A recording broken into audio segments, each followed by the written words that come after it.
Neighbors John and Mary want those 4 cedars cut down and sawn into boards so John can build himself a cedar strip canoe.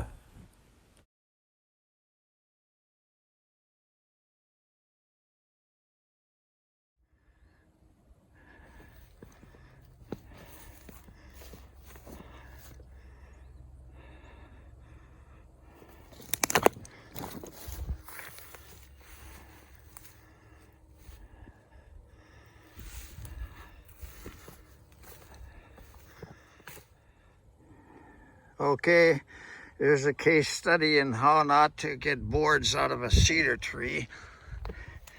Look at the sweep on that. It's all from the flare on the butt there to the rot. You're going to cut all that flare off, and then you're going to have nothing but rot. So kind of depends on how far up the tree that rotten core goes based on the size of the base here.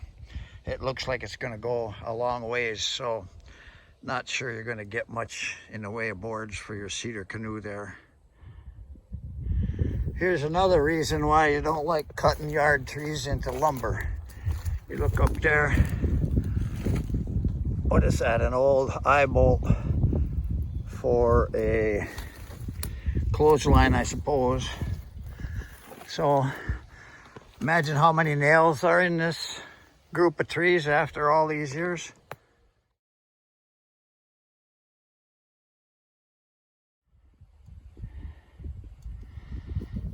A lot more rot. Pretty big tree though. Not as much sweep on this side. Maybe on the other side there's more, but we'll get it limbed up and get a better look at it. All right, here's another problem with cutting yard trees. See that broken link? That don't happen very often unless you hit something solid. And that's something solid, I believe, is right in that crook there. So I'm gonna have to go home and, well, I'll try cutting with the big saw, and then I'll have to go home and put another link in. Always something. Herein lies another hazard of cutting yard trees out.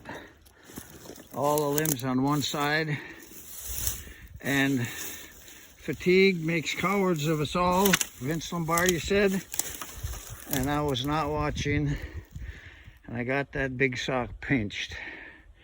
So now gotta go home and fix the littler saw chain so I can free that pinch. The joys of tree farming.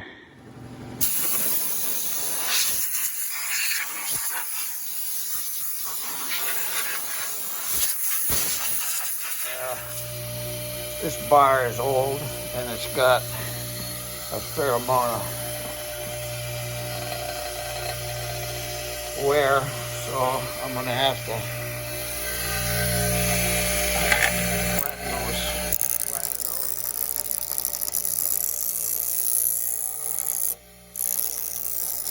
Need 2 hands for that job, but thought I'd show you what I had in mind.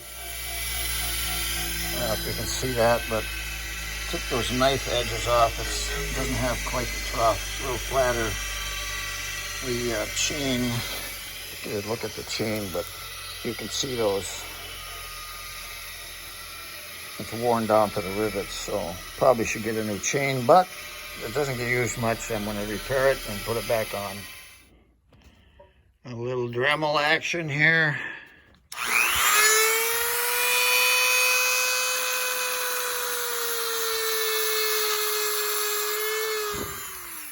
Get that rivet peened off or ground off.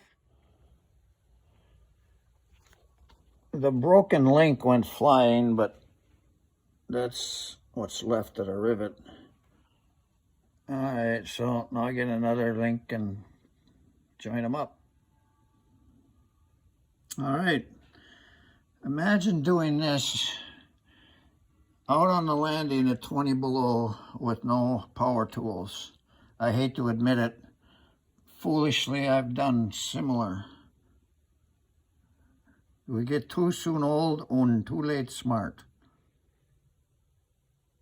It really helps to have a toolbox full of spare parts. Thank you, Harold Swanson. Thank you, Emmett Swanson. Yeah, see that piece of steel for pounding and peening? It's actually a bumper plate from between the Burlington Northern or railroad car. I don't know if it's Burlington Northern, but I think that's a bumper plate between a railroad car. Neighbor up in Spear gave me that 25, 30 years ago. Well, there's a ball peen hammer. If you don't know what a ball peen hammer is for, it's for peening over those rivets. Where are they? Oh, there we go. See those rivets right there? It looks like I got a one edge that has to get peened over yet. Okay, there we go. Good as new, hopefully. Can't find the link. It's probably in there somewhere, I hope. And all I gotta do is have a lunch of watermelon and peanuts and then go back and not hit another nail or whatever is in that stupid tree. Well, that was a lot of cutting. That's a big sucker. Fairly nice. It's actually kind of solid. The wind's blowing from the south and I thought I was gonna go back on the saw. Oh boy, look at the limbing that I gotta do now. This might produce some nice cedar boards for John's canoe. But I'm getting tired. By the way, gotta tell you, cutting this big trunk with a 16-inch bar, it's a lot of work. Gnawing away and chipping away at it and trying to get it to fall in the right direction. By the way, the new link held up. I didn't hit anything hard like iron or nails, and I got 2 trees limbed with it. So that's a plus. Well, I guess there's 3 big cedars all in a row. Must be some kind of a rhyme in there somewhere. And then there's a 4th one under there. He might have enough to make a canoe, by golly. What you're looking at, that silver steel thing, is a rotisserie bar. It's probably about 3 feet long. Using it to probe the bottom of this tree. See how far it goes in. Right up. So I guess pull that out. It's rotten to at least where the glove is. So that's all got to come off. Maybe I'll try that before my arms give out. That stump chunk won't fit in the bucket, and here I am, me without my ever-present chains to haul that home. So I guess I'm gonna have to walk over and get the excavator. No traffic. Getting home with a load of goodies. Yeah, well, there's the 4 trees. Got them out, making some brush piles. Gonna push that all down into the gully, and the excavator is giving my back a break. All right, so now the big job is getting everything home. Got that chained up. See if we can wreck my hydrostatic transmission.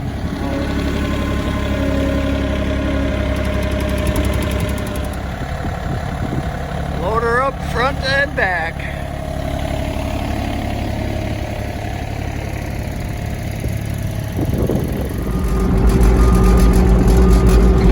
All in the big logs home.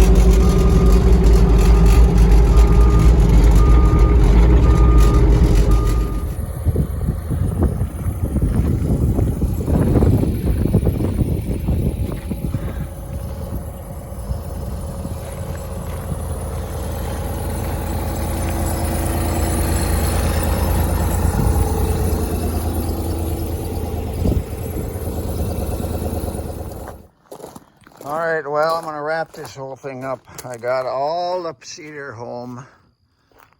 2 big butt pieces there, and then a big log, big tree length, then a 16-footer and a 10-footer.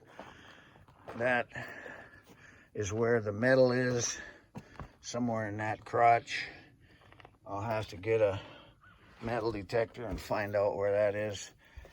Doggone it, I picked up a bunch of dirt, so I gotta get that cleared off so I don't wreck saw blades. But, oh, the smell of cedar, it's so nice. And get them transferred over to the sawmill there and get John some cedar strips for his canoe project. That is all.